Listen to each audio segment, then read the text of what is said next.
Hello et bienvenue dans ce nouvel épisode du podcast Ma vie de yogi, le podcast dans lequel je te raconte tout ce qui se passe dans ma vie de yogi. Je suis Oran, professeure de yoga, praticienne de massage traditionnel thaïlandais, et dans ce nouvel épisode, je souhaitais aborder avec toi le thème de ma séance de yoga de la semaine dernière. La semaine dernière, le thème c'était focus. C'était de se centrer, de se concentrer sur ses sensations, sur ce qui se passe en soi, et d'essayer de faire complètement abstraction de ce qu'il y a alentour. Et pour ça, j'ai invité mes élèves à pratiquer la séance les yeux fermés, et à pratiquer sans regarder ce que je faisais, et en étant à l'écoute de ce que leur corps avait besoin par rapport à la posture dans laquelle je les invitais à entrer. Alors parfois les élèves allaient vers des postures complètement autres, mais c'est aussi ça la magie de pratiquer les yeux fermés. C'est ce qui fait que on va beaucoup plus laisser l'espace à son corps et à ses sensations, à ce dont on a besoin, à l'étirement ou le renforcement qui nous fait du bien au moment T. J'ai adoré guider ces pratiques-là cette semaine parce que j'ai adoré voir la réaction de mes élèves à la fin du cours. C'était assez impressionnant de voir que certaines ont adoré, ont trouvé que c'était génial, ont trouvé que c'était un moment extraordinaire de connexion avec elles-mêmes, et à quel point certaines autres ont trouvé ça horrible. Et ça révèle un petit peu comment on est vis-à-vis de soi et à quel point on est à l'écoute de soi. Je pense que les élèves qui ont trouvé que c'était horrible sont des personnes qui sont très peu à l'écoute de leur corps, qui sont très peu dans l'instant présent et beaucoup plus dans la projection et dans le faire, dans il faut que ce soit fait et bien fait, etc., etc. Et donc, le fait de ralentir, le fait d'être dans l'introspection totale, ça les a beaucoup perturbés. C'est souvent d'ailleurs les élèves qui ont le moins d'accroche avec la relaxation, qui n'ont pas tellement accroché avec cette pratique-là les yeux fermés. Et c'est là encore assez révélateur du fait que c'est compliqué pour elles d'être seules avec elles-mêmes. Honnêtement, je pensais pratiquer très souvent les yeux fermés et je pensais que cette pratique ne me ferait pas tant de difficultés que ça, ou que ça, voilà, que ça ne me surprendrait pas tant que ça. Et au final, même si entre deux, je regardais toujours comment faisaient les élèves pour être sûr qu'il n'y avait pas de soucis et qu'il n'y avait aucun risque de blessure, je me suis aussi prêtée au jeu d'essayer de faire les séances le plus possible, les yeux fermés. Et ça a été très instructif pour moi parce que finalement, j'ai l'impression d'être très souvent les yeux fermés, mais au final, je pense que je suis quand même très souvent les yeux ouverts, et que même sur les postures allongées sur le dos, je pensais avoir les yeux fermés, et en fait non, j'ai les yeux fixés sur le plafond. Alors je suis dans l'introspection quand même, mais je reste focus quand même sur ce qui se passe autour. Alors je pense que c'est aussi dû à mon métier qui fait que je dois être attentive à mes élèves, et que peut-être que si j'essayais de le faire sur mon tapis, toute seule à la maison en suivant un cours, ce serait différent.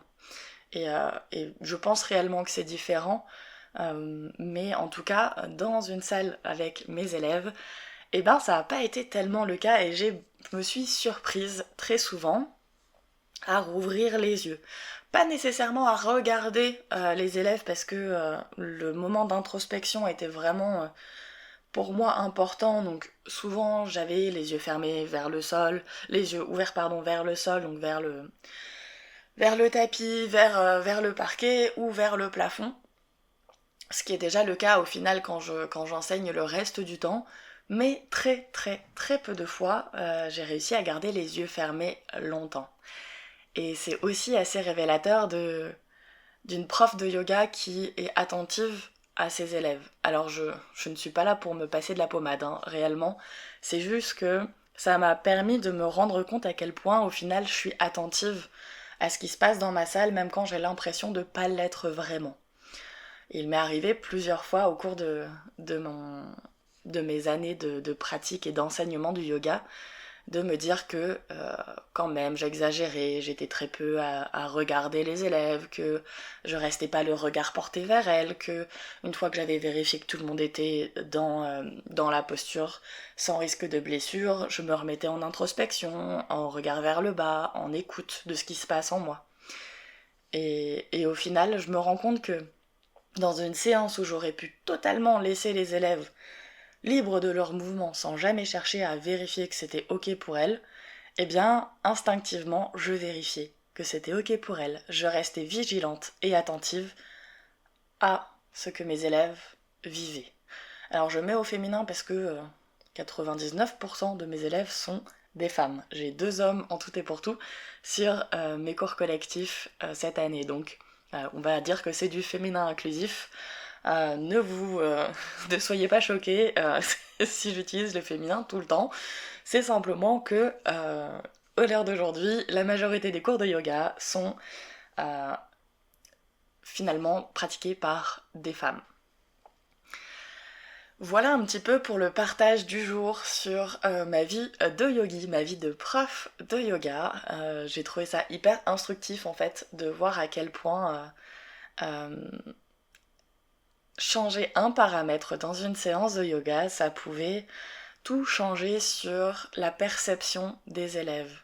C'est un cours que si je mettais en place en tout début d'année avec des élèves qui viennent tester pour la première fois, je pense que c'est un cours qui pourrait très fortement faire que certaines personnes se disent le yoga c'est pas pour moi. Alors que ces mêmes personnes qui font les cours avec moi depuis parfois plusieurs années adorent les séances avec moi et juste ont eu une difficulté sur cette séance particulière.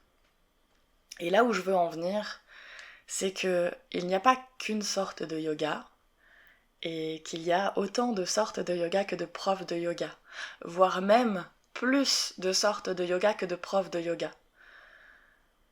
Par exemple, sur une année, je vais avoir des cours qui sont très doux, des cours qui sont beaucoup plus intenses, des cours qui sont plus dans l'intuitif, dans la recherche du mouvement intuitif, des cours qui sont beaucoup plus axés sur la posture, sur l'alignement, toujours dans l'ouverture à ce que chacune et chacun puisse ajuster et adapter à sa morphologie, mais avec un peu plus de détails sur la posture et sur l'alignement.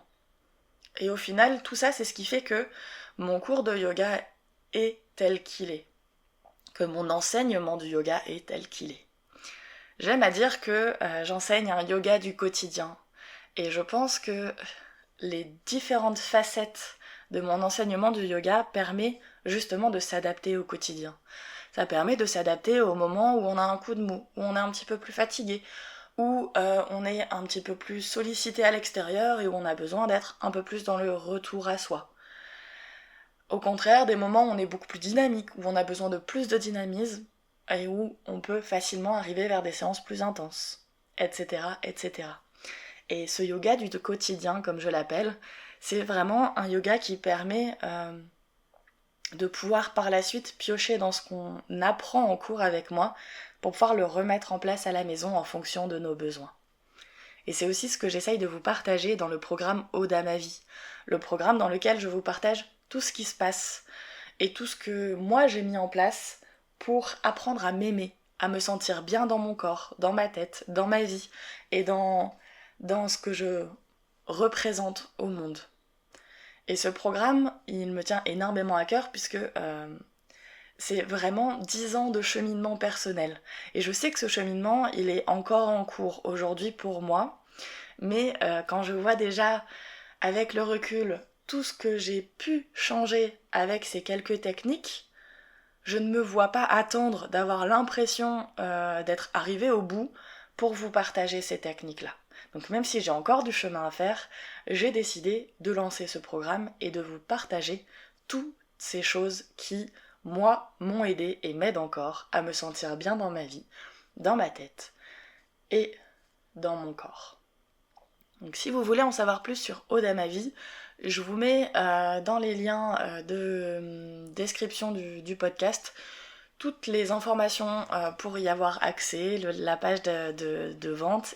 Voilà, donc vous aurez toutes les informations dans la description pour découvrir ce programme. Et si vous voulez voir avec moi si ça peut être utile pour vous, si vous avez des questions, vraiment n'hésitez pas à me contacter sur Instagram, à me contacter par mail pour que je vous réponde et qu'on puisse discuter ensemble de ce qui vous passe dans la vie et de ce qui vous gêne, à savoir est-ce que ça peut être intéressant pour vous d'utiliser ce programme-là ou pas.